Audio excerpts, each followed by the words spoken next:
Hello friends and welcome to my channel. First of all, very good evening.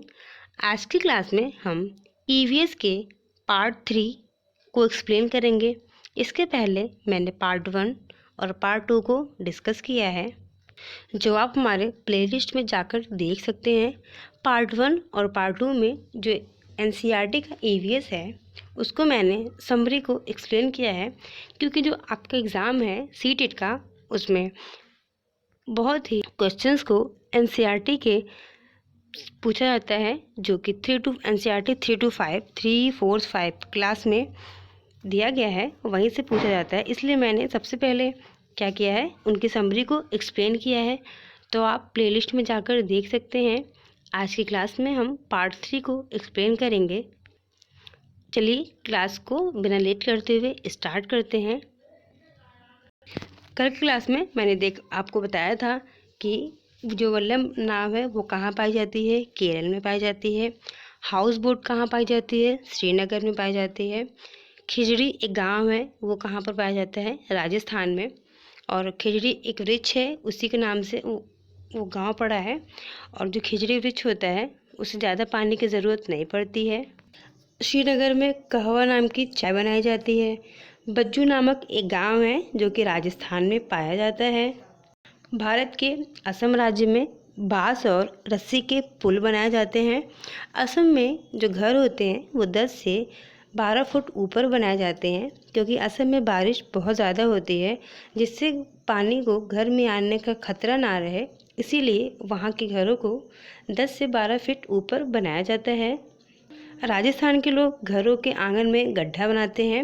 Rajasthan के लोग tank को टंका कहते हैं। वहाँ पे जो राजस्थान के लोग छत को ढालदार बनाते हैं, जिससे बारिश के पानी इकट्ठा करते हैं और उसका उपयोग दैनिक जीवन में करते हैं। ये सारे जो पॉइंट्स है ये हमने कल डिस्कस कर लिया था। अब आज डिस्कस करेंगे कुछ इम्पॉर्टेंट पॉइंट्स, जो कि मधुमक्खी के बारे में होगा, मधुबनी पेंटिंग है और एलिफेंट्स के बारे में होगा। चलिए स्टार्ट करते हैं।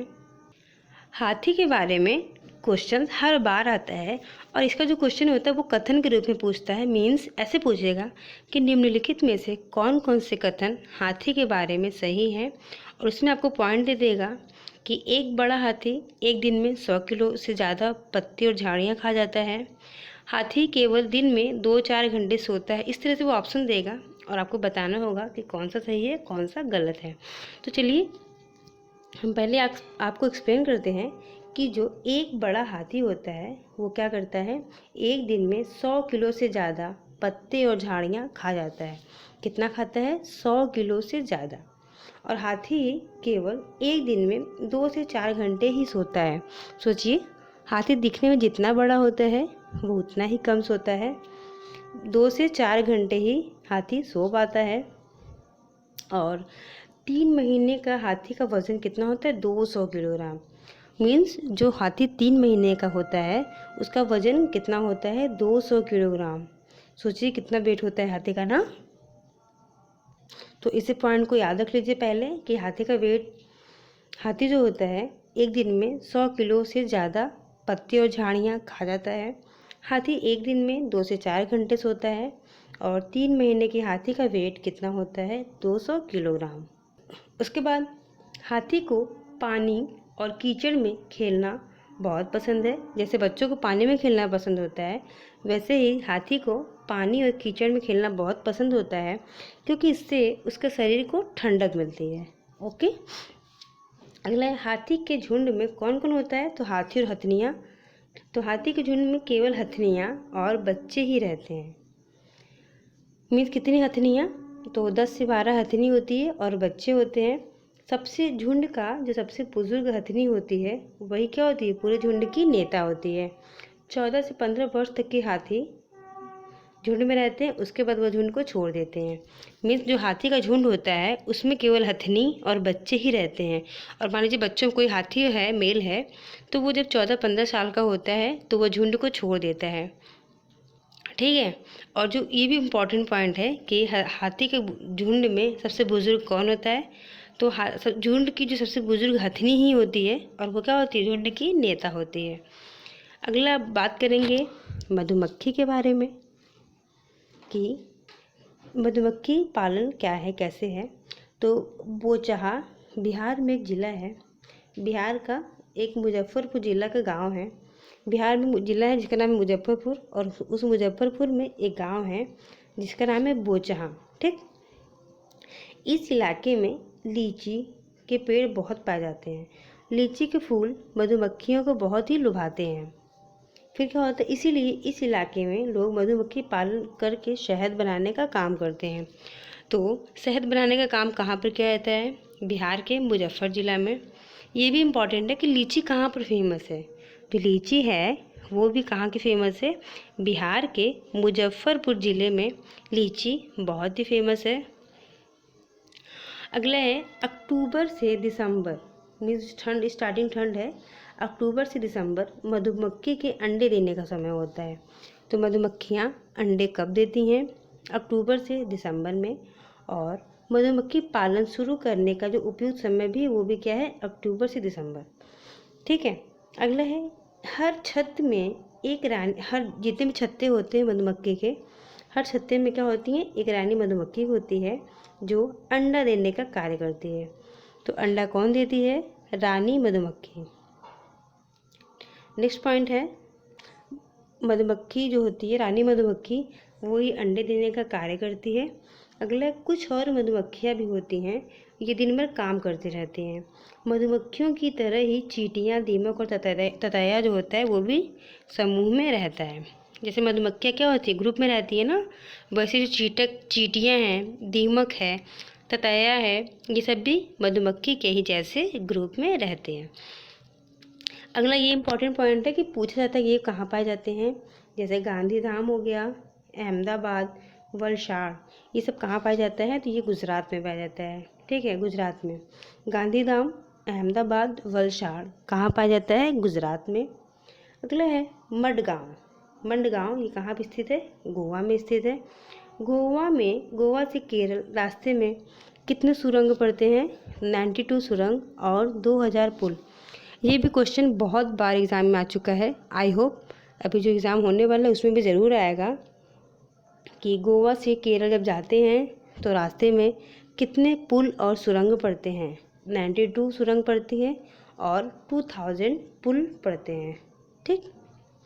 अगला है मलयालम भाषा में माँ की बड़ी बहन को वलियम्मा और माँ की नानी को अम्मूमा कहते हैं। ठीक, जो माँ की माँ होती हैं, जो हमारी नानी लगती हैं, उन्हें हम क्या बोलते हैं? अम्मू माँ। और जो माँ की बड़ी बहन होती हैं जिसे हम मौसी बोलते हैं, तो मलयालम भाषा में उसे हम वलियम्मा।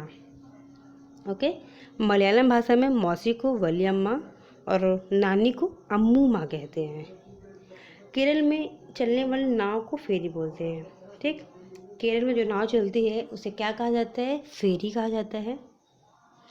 अगला है कर्णम मल्लेश्वरी। ये क्या है? एक वेट लिफ्टर है। कर्णम मल्लेश्वरी जो कि आंध्र प्रदेश में रहती हैं, वो एक क्या है? वेट लिफ्टर हैं। इनके पिता क्या थे? पुलिस में हवलदार हैं। और भारत के बाहर कर्णम मल्लेश्वरी ने 29 मेडल्स जीता है। तो ये इम्पॉर्टेंट है। कर्णम मल्लेश्वरी के बारे में भी क्वेश्चन हर साल पूछता है। कर्णम मल्लेश्वरी कौन है? ये एक वेट लिफ्टर है। इनके पिताजी कौन थे? पुलिस में हवलदार थे। भारत के बाहर कर्णम मल्लेश्वरी ने 29 मेडल्स को जीता है। ओके, अब इसके बाद हम पढ़ेंगे मधुबनी पेंटिंग के बारे में। बिहार में एक मधुबनी नाम का ज़िला है। बिहार में एक मधुबनी नाम का ज़िला है। त्योहारों एवं खुशी के मौके पर वहाँ घर की दीवारों पर और आंगन में एक तरह का चित्र बनाया जाता है। ये जो चित्र होता है वो किसका बनता है? पिसे हुए चावल का घोल में रंग मिलाकर बनाए जाते हैं। इसे हम बोलते हैं क्या? मधुबनी पेंटिंग। मधुबनी पेंटिंग बिहार में एक मधुबनी ज़िला है। वहाँ पर कोई भी खुशी का मौका आता है, त्यौहार आता है, तो घर की दीवारों पर या फिर आंगन में एक तरह की पेंटिंग बनाई जाती है।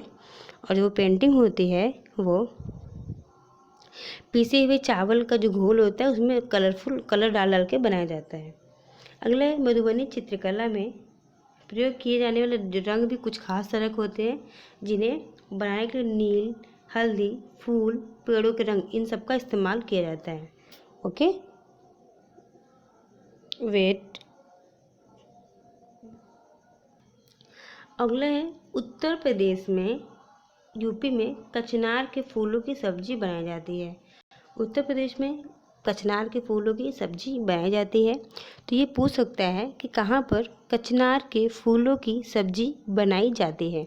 आपका आंसर हो जाएगा उत्तर प्रदेश। केरल में केले के फूल की सब्जी बनाते हैं। तो केले के फूल की सब्जी कहाँ बनती है? केरल में। और महाराष्ट्र में सहजन के फूलों के पकौड़े बनाए जाते हैं। तो ये पूछ सकता है कि कहाँ पर सहजन के फूलों के पकौड़े बनाए जाते हैं। तो आपका आंसर हो जाएगा महाराष्ट्र में। ओके, अगला है गुलदावरी और जीनिया के फूलों के रंग बनाए जाते हैं। तो फूलों के रंग किसके बनते हैं? गुलदावरी और जीनिया के ऊन रंगों से कपड़ों को रंगा जाता है। ठीक है, तो कपड़ों से, जो कपड़ों पर हम लोग रंग करते, कपड़ों का जो कलर होता है वो किससे होता है? तो गुलदावरी और जीनिया के फूलों से होता है। उत्तर प्रदेश में एक ज़िला है जिसका नाम है कन्नौज। वह इत्र के लिए बहुत ही फेमस है। ठीक है, कन्नौज जिलों में फूलों से गुलाब का जल, जो गुलाब जल होता है वो बनाया जाता है और केवड़ा जो होता है वो तैयार किया जाता है। चलिए एक बार रिपीट करते हैं। एक बड़ा हाथी दिन भर में 100 केजी ज़्यादा फल और जो पत्ते और झाड़ियाँ खा जाता है। हाथी केवल दिन में 2 से 4 घंटे सोता है। 3 महीने के हाथी का जो वजन होता है वो 200 केजी का होता है। उसके बाद हाथी को पानी और कीचड़ से खेलना बहुत पसंद है। ठीक है, इससे ठंडक मिलती है। इससे इम्पॉर्टेंट ये अगला पॉइंट है कि हाथी के झुंड में कौन कौन रहता है? केवल हथनियाँ और बच्चे। झुंड की सबसे बुजुर्ग हथनी जो होती है वो उस झुंड की नेता होती है। 14 से 15 वर्ष तक हाथी झुंड में रहता है, उसके बाद वो झुंड को छोड़ देता है। ठीक, अब बात करेंगे जब मधुमक्खी पालन के बारे में। तो बोचहां बिहार का मुजफ्फरपुर जिले का एक गांव है। इस इलाके में लीची के बहुत पेड़ पाए जाते हैं और लीची के फूल जो होते हैं मधुमक्खियों को बहुत लुभाते हैं। इसलिए इस इलाके में मधुमक्खी पालन किया जाता है। मधुमक्खी पालन करके शहद बनाते हैं। आप मुझे बताएंगे कि जो मधुमक्खी पालन है उसे क्या कहा जाता है? अक्टूबर से दिसंबर मधुमक्खी के अंडे देने का समय होता है और मधुमक्खी पालन शुरू करने का उपयुक्त समय भी अक्टूबर से दिसंबर ही होता है। अगला है, हर छत्ते में एक रानी मधुमक्खी होती है। तो मधुमक्खियाँ कई प्रकार की होती हैं, लेकिन जो अंडा देने का काम करती है उसका नाम है रानी मधुमक्खी। कुछ और भी मधुमक्खियाँ होती हैं जो क्या करती, दिन भर काम करती रहती हैं। मधुमक्खियाँ की तरह चींटियाँ, दीमक और ततैया भी समूह में रहते हैं। इसके बाद ये पूछा जाता है कि गांधीधाम अहमदाबाद और वलसाड़ कहाँ होता है? ये कहाँ पाया जाता है? गुजरात में। मंडगांव गोवा में स्थित है। गोवा से केरल तक 92 सुरंग और 2000 पुल हैं। मलयालम भाषा में माँ की बड़ी बहन मतलब मौसी को वली अम्मा और माँ की माँ मीन्स नानी को अम्मूमा कहते हैं। ओके, केरल में जो नाव चलती है उसे क्या बोला जाता है? फेरी। कर्णम मल्लेश्वरी कौन है? ये आंध्र प्रदेश की रहने वाली हैं। ये एक वेट लिफ्टर है। इनके पिता पुलिस में हवलदार हैं। भारत के बाहर इन्होंने 29 मेडल्स को जीता है। अब अगला आता है मधुबनी पेंटिंग। तो बिहार में मधुबनी नाम का एक ज़िला है जहाँ पर कोई भी खुशी का मौका है या फिर फेस्टिवल है तो वहाँ पर दीवारों पर आंगन में एक तरह का चित्र बनाया जाता है और जो वो चित्र होता है वो पिसे हुए चावल के घोल में अलग अलग रंग मिलाकर बनाया जाता है। जो मधुबनी है चित्रकला में प्रयोग किए जाने वाले चावल के जो रंग हैं वो भी कुछ खास तरह के होते हैं। जैसे कौन कौन से? नील हो गया, हल्दी, फूल, पेड़ों के रंग, इन सब का इस्तेमाल किया जाता है। उत्तर प्रदेश में कचनार की फूलों की सब्जी बनाई जाती है। ये भी इम्पॉर्टेंट पॉइंट है। उसके बाद अगला है कि केरल में फूलों की सब्जी बनाई जाती है।